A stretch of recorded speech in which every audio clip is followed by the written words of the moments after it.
वैशाली मेजवानीमध्ये आज आपण टम्म फुगलेला मऊ लुसलुशीत उपवासाचा हा साबुदाण्याचा पराठा कसा करायचा ते पाहणार आहोत.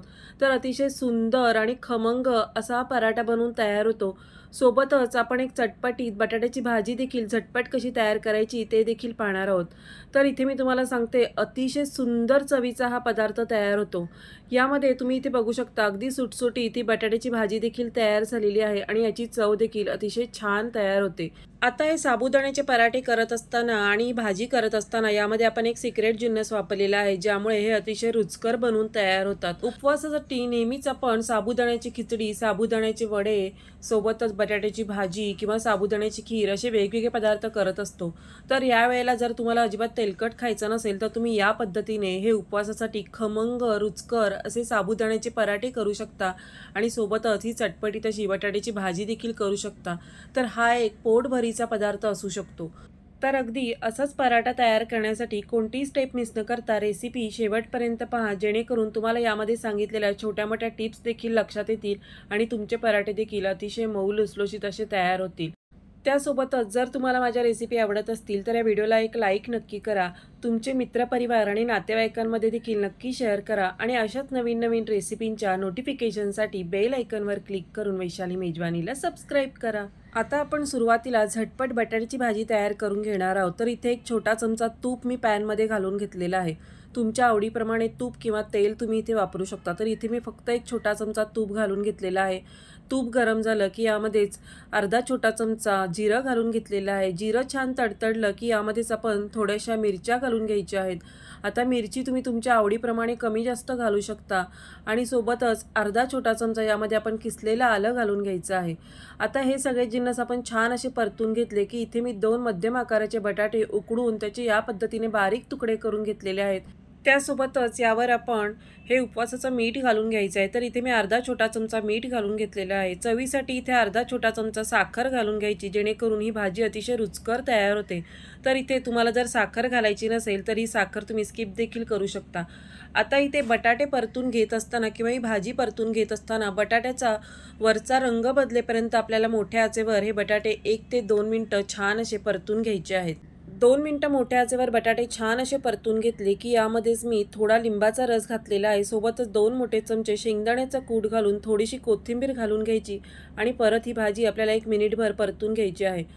इथे आपण शेंगदाणे भाजून त्याची सालं काढून आणि त्याचा कूट तयार करून यावर घालून घेतलेला आहे. याच पद्धतीने आपल्याला शेंगदाण्याचा कूट तयार करून यावर घालून घ्यायचा आहे. आता भाजी 1 मिनिटभर परतून झाली की यावरच आपण झाकण ठेवायचं आणि फक्त 2 मिनिटं याला वाफ काढून घ्यायची आहे, जेणेकरून यामध्ये घातलेले सगळे जिन्नस हे छान असे एकजीव होतात आणि याची चव देखील अतिशय सुंदर तयार होते. अशा प्रकारे आता आपण 2 मिनिटं झाकण ठेवून ही भाजी आपली तयार करून घेतलेली आहे. आता इथे भाजी तयार झाली की आपण भाजी बाजूला ठेवूया आणि पराठे करण्यासाठी पीठ कसं तयार करायचं ते पाहणार आहोत.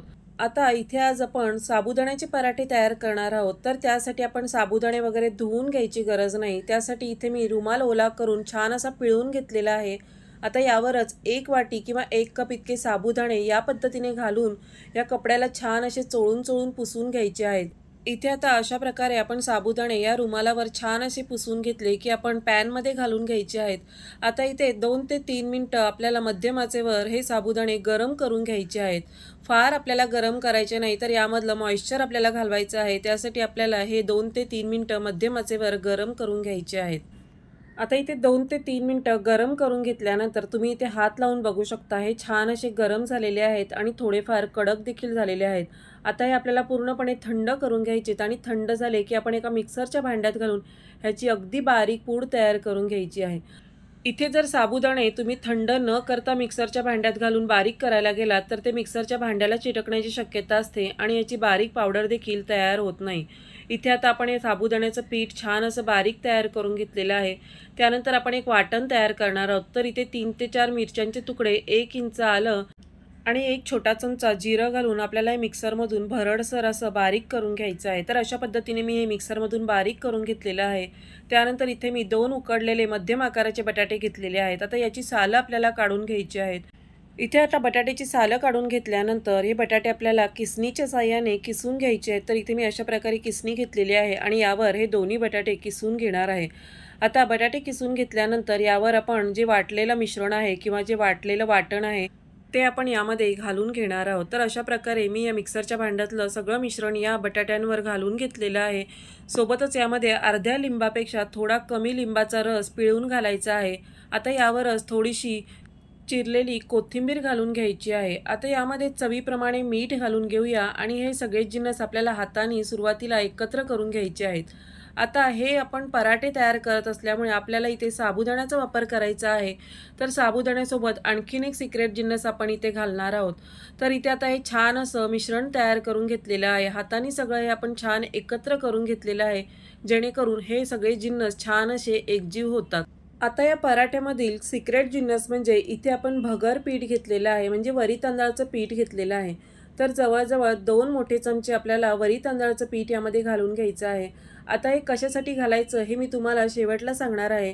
आता इथे वरी तांदळाचं पीठ घालून घेतलं, त्यानंतर आपण जे साबुदाण्याचं पीठ बारीक करून ठेवलं होतं ते यावर घालून घ्यायचं आणि याचा छान असा गोळा तयार करून घ्यायचा आहे। तर थोडं थोडं पीठ घालून याचा आपण छान असा गोळा तयार करून घेणार आहोत। आता गोळा तयार करत असताना साबुदाणे पाणी शोषून घेतो, म्हणजेच बटाट्यामधलं पाणी हे साबुदाणे शोषून घेतील, त्यामुळे यामध्ये आपल्याला थोडं थोडं पाणी घालून याचा गोळा तयार करून घ्यायचा आहे। आता शेवटला तुम्हाला इथे सांगते मी किती पाणी वापरलेलं आहे। इथे एक महत्त्वाची गोष्ट लक्षात ठेवायची की पिठाचा गोळा तयार करत असताना जर तो गोळा सुटत असेल तर यामध्ये 1-1, 2-2 चमचे पाणी घालून याचा गोळा तयार करून घ्यायचा आहे। जोपर्यंत हा गोळा व्यवस्थित तयार होत नाही तोपर्यंत आपल्याला 1 ते 2 चमचे पाणी यामध्ये घालत राहायचं आहे। आता इथे तुम्हाला दाखवल्याप्रमाणे जवळजवळ पाऊण कप इतकं पाणी मी या पिठासाठी वापरलेलं आहे। आता एक 5 ते 7 मिनिटं पीठ आपल्याला झाकून ठेवायचं आहे आणि नंतर याचे आपल्याला पराठे तयार करायला घ्यायचे आहेत। आता इथे जितके मोठे तुम्हाला पराठे तयार करायचे आहेत तितका आपण गोळा तयार करून घ्यायचा आणि या गोळा आपल्याला साबुदाण्याच्या पिठामध्ये किंवा वरी तांदळाच्या पिठामध्ये घोळवून याची आपल्याला पोळी लाटून घ्यायची आहे। आता इथे पराठा लाटून घेत असताना एक गोष्ट लक्षात ठेवायची की इथे आपण गव्हाचा किंवा मैद्याचा पराठा लाटून न घेता साबुदाण्याचा पराठा लाटून घेत आहे, त्यामुळे याचे काठ फुटल्यासारखे तयार होतात। तरी हरकत नाही, आपण हाताने थोडेसे एकसारखे करून घ्यायचे आणि इतपत आपला हा पराठा छान असा लाटून घेतला की यावर एखाद्या डब्याचं झाकण घ्यायचं आणि अशा पद्धतीने गोल असा पराठा काढून घ्यायचा आहे। तर हे ऑप्शनल आहे, तुम्हाला जर असाच ठेवायचा असेल तर तुम्ही असाच हा पराठा शेकवून घेऊ शकता। पण तुम्हाला जर पराठे एकसारखे दिसावे वाटत असेल तर अशा प्रकारे एखादं मोठं डब्याचं झाकण घ्यायचं आणि त्यांनी हा पराठा अशा प्रकारे गोल असा कट करून घ्यायचा आहे।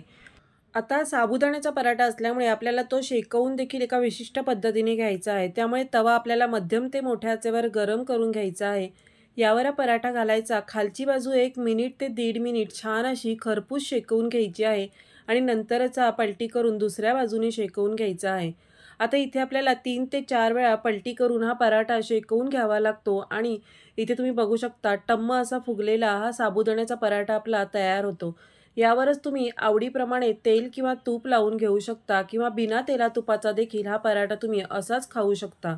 तर इथे मी थोडंसं तूप लावून घेतलेलं आहे आणि इथे तुम्ही बघू शकता मस्त खमंग, खरपूस आणि टम्म फुगलेला आपला हा साबुदाण्याचा पराठा तयार झालेला आहे। इथे पराठा शेकवताना एक गोष्ट लक्षात ठेवायची की पहिले 1 ते 2 वेळा पलटून घेतल्यानंतर मग तिसऱ्या वेळा जेव्हा आपण हा पराठा पलटून घेतो तेव्हा आपल्याला चमच्यानी किंवा एखाद्या कपड्यानी अशा प्रकारे प्रेस करून करून हा छान असा खरपूस शेकवून घ्यायचा आहे, जेणेकरून हा पराठा छान असा टम्म फुगलेला तयार होतो। आता इथे परत मी थोडंसं तूप यावर लावून घेतलेलं आहे आणि इथे आपला मस्त साबुदाण्याचा खमंग खुसखुशीत पराठा तयार झालेला आहे।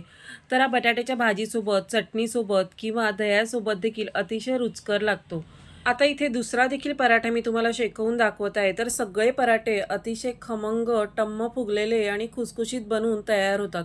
सुरुवातीला मी तुम्हाला सांगितल्याप्रमाणे इथे आपण एक सिक्रेट जिन्नस वापरलेला होता, म्हणजे आपण यामध्ये 2 मोठे चमचे भगर पीठ घातलेलं आहे। तर भगर पीठ घातल्यामुळे हे पराठे अजिबात चिवट होत नाहीत, कारण साबुदाण्याचे जरी आपण वडे वगैरे तयार केले तरी ते थंड झाल्यानंतर चिवट होतात। आता इथे आपण भगर पीठ वापरलेलं आहे, ज्यामुळे हे पराठे चिवट होत नाहीत आणि अगदी मऊ लुसलुशीतच राहतात। तर इथे आज अशा प्रकारे आपण चटपटीत बटाट्याची उपवासाची भाजी कशी करायची ते पाहिलेलं आहे, सोबतच खमंग खुसखुशीत हे साबुदाण्याचे पराठे कसे करायचे ते देखील पाहिलेलं आहे। तर आजची रेसिपी तुम्हाला कशी वाटली मला कमेंट करून नक्की कळवा। रेसिपी आवडली तर या व्हिडिओला एक लाईक करा आणि तुमचे मित्रपरिवार आणि नातेवाईकांमध्ये नक्की शेअर करा। त्याचसोबत अशाच नवीन नवीन आणि छान छान रेसिपींच्या नोटिफिकेशनसाठी बेल आयकॉनवर क्लिक करून वैशाली मेजवानीला सबस्क्राईब करा.